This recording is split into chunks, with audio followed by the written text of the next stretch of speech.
Simeon Brown reporting from Jamaica, and in response, the Home Office here said they didn't want anyone who had contributed so much to our society to feel unwelcome, adding that the Home Secretary had apologised unreservedly for any distress caused, and they were urgently reviewing these cases. They've urged Desmond Johnson to contact the new Home Office helpline. Well, in the Commons, the Home Secretary defended the government's immigration policy, but admitted its impact had been unintended and sometimes devastating. Labour's Diane Abbott said she blamed Amber Rudd personally for the Windrush scandal, declaring that she had allowed it to happen. Our political editor, Gary Gibbon, is in the House of Commons. Gary. Well, this was the government trying to get on the front foot with an action plan to deal with the saga of its own making. There was a lot of scepticism amongst opposition MPs about whether the Home Office could, as Amber Rudd promised, show a human face to Windrush families and be more generous. A lot of scepticism as well, it has to be said, about whether the Home Office could really organise the compensation that was now on offer and the citizenship that was now on offer. The other big scepticism that came up again and again in the House was people worried that there could be other communities out there, like the Windrush Generation, South Asian communities from India, Bangladesh, Pakistan and East Africa, who could be in for similar treatment. I have to say this was not one of those occasions where the minister under fire, in this case Amber Rudd, the Home Secretary, looks like they're in danger of losing their position. A lot of noise is off on her own side about Amber Rudd, but none of them to her face in the chamber today. All the attacks came from the opposition. Here's how Amber Rudd's statement went. There had already been apologies for the treatment of the Windrush Generation. Today, Parliament heard how the government intends to make amends. The Windrush Generation would be entitled to British citizenship, the Home Secretary said, with all the usual tests and costs waived. So I want to enable the Windrush Generation to acquire the status that they deserve, British citizenship, quickly, at no cost, and with proactive assistance through the process. The Home Secretary started her day visiting the UK Visa and Immigration Office in Croydon with the High Commissioner for Barbados. Amber Rudd later apologised for the way officials had treated the Windrush Generation, demanding documentation many were unlikely to have, with consequences for their benefits, their work and their ability to travel. The state has let these people down. You have, Labour MPs shouted. Travel documents denied, exclusions from returning to the UK, benefits cuts, even threats of removal. The reaction to her next remark didn't seem to surprise her. The Home Office is a great Department of State. It works tirelessly to keep us safe and protect us. On top of easier access to citizenship, Amber Rudd promised those who had been hounded and had suffered devastating harm would be compensated. Labour's Shadow Home Secretary said Amber Rudd must take full responsibility for the affair. She is the Home Secretary. She allowed it to happen.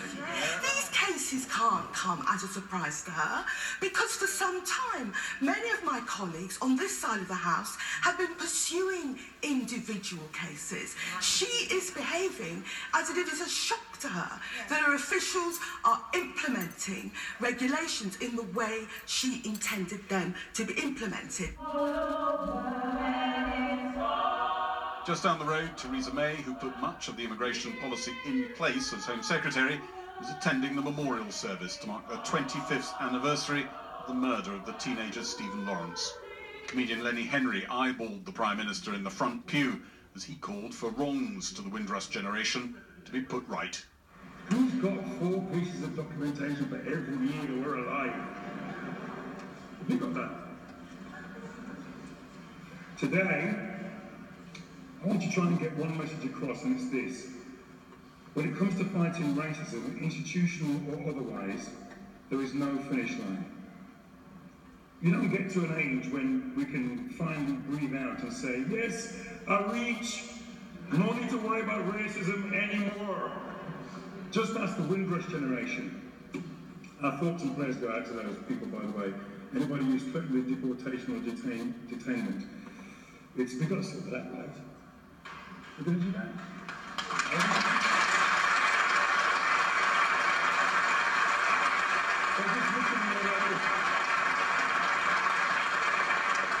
The Home Secretary told Parliament her department would now show a human face in its dealings with the Windrush families. Several MPs said the government needed to check how it was treating other arrivals from long ago, from India, Pakistan, Bangladesh and East Africa. Gary Gibbon reporting. Well, now we asked for somebody from the Home Office to come on the programme to discuss the government's immigration policy, but as has been the case for many days, no one was available. In a moment, we will speak to Shadow Home Secretary Diane Abbott and the Conservative MP Kwasi Kwarteng. But first, I'm joined by the High Commissioner for Barbados, Guy Hewitt, who earlier today met the Home Secretary, Amber Rudd, and immigration staff to discuss the Windrush Generation. And has what she has told you and what she's now told the rest of the world, as it were, has that gone far enough? I think she's definitely on the road to completing the task that is required. Today I had an opportunity to interact with members of the task force, go into the call centres, to observe the interaction with persons who are in this predicament. And based on the obvious commitment of the staff in there, based on what the Home Secretary said today, what she said to me last Wednesday, what she said in the House, and what was reiterated by the Prime Minister, I do believe the government understands that they got it wrong, and it takes a lot of fortitude for anyone to be able to admit, I was wrong, I am sorry, the government has done that, and they seem to be putting the things in place that we need to get the Windrush Generation sorted. But the extraordinary thing, High Commissioner, is that this has actually been going on for years. And it's taken, well, nobody really knows how it's managed to explode right at the moment when there were a whole lot of Commonwealth Prime Ministers here. I'd like to think that there was the hand of Providence, that I've been writing about the perfect storm that was created in the last week, where my fellow High Commissioners, members of civil society, Runnymede, JCWI, Praxis, members of the church, and I must commend senior bishops for getting involved, ordinary citizens who signed petitions, called in radio programs, got in touch with their MPs. It all came together, came to a crescendo just before the Commonwealth Summit, and I think that was able to give focus to this historic wrong. You heard Lenny Henry there speaking direct to Mrs May and talking about institutional racism.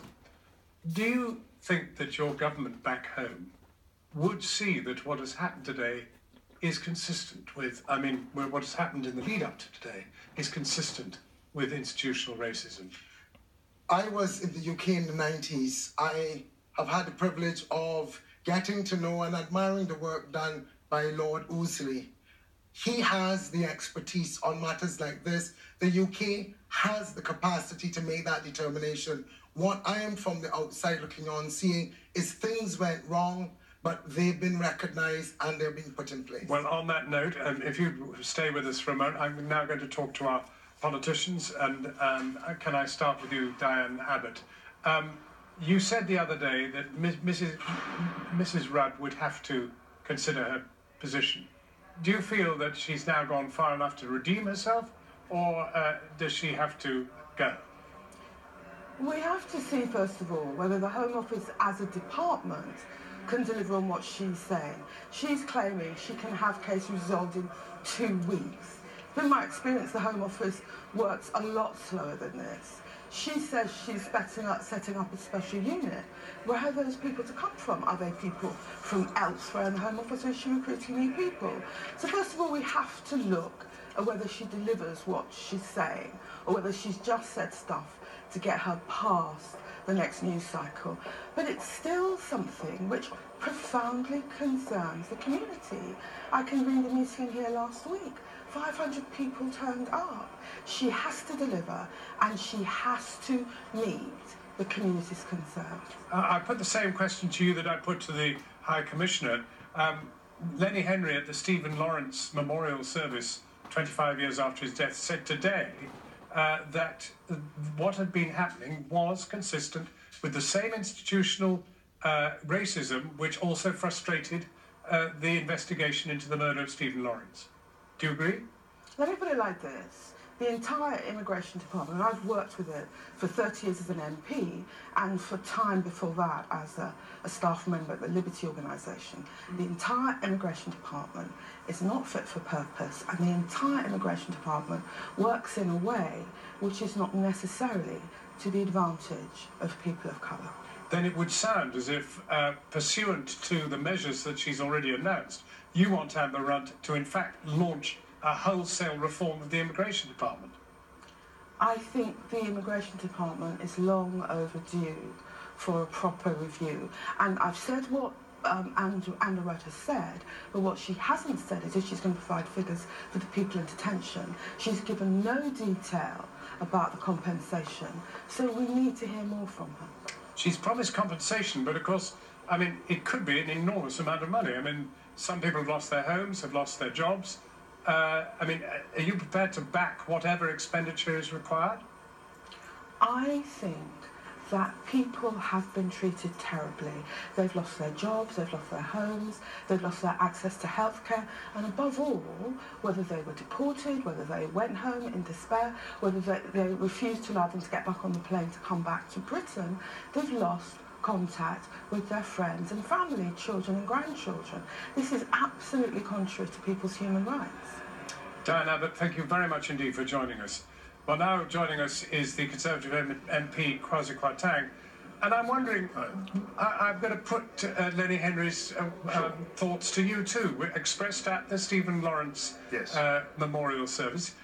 Is what has happened, frankly, an insight into still existing institutional racism within the British system? I don't believe that at all. I think the Prime Minister and the Home Secretary made it very clear that they fully apologised for the situation with regard to the Windrush Generation and the very fine, brilliant people who came and rebuilt this country after the war.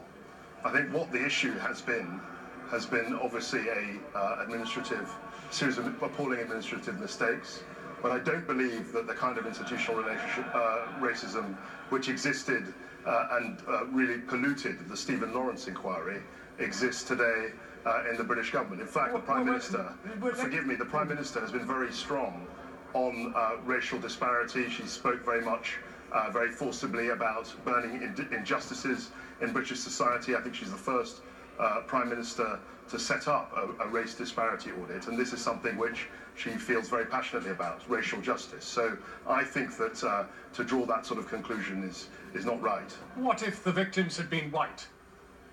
Well, I think there are white... Never heard of anything like this with a New Zealander or an Australian or a Canadian? Well, the Windrush Generation is very particular. There's a large group of people, very, very fine people who rebuilt this country after the war. Now, what happened, I think, was an administrative mistake. I don't think it had anything to do with race or anything of that kind. I think it was there was a series of genuine mistakes. Okay, well, if it was an institutional mistake... No, let's look But forward. if it was an institutional mistake, something should happen to the institution. Well, what is going to happen to the institution that was capable of doing this not yesterday, not the week before, but for the last 2.5, 3.5, 5.5 years? I completely share your sense of outrage.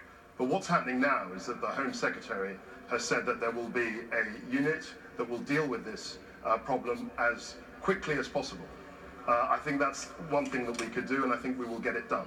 The other thing that we have done is we've offered this compensation. Now, the nature of that compensation, I don't know what that will be, but I think that's a very generous offer, and it's a real admission that something wrong happened, and we've got to put it right.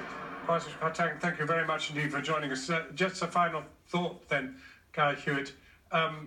I mean, hearing the politicians, do you feel sanguine that they all understand exactly what's been going on? I think, John, one of the things that's important is to put this in a context that, yes, this has been a crisis for the last 2 or 3 years, intensified in the last few months. And I must give credit to some of the work that was done by people like Amelia Gentleman to really bring this to the fore.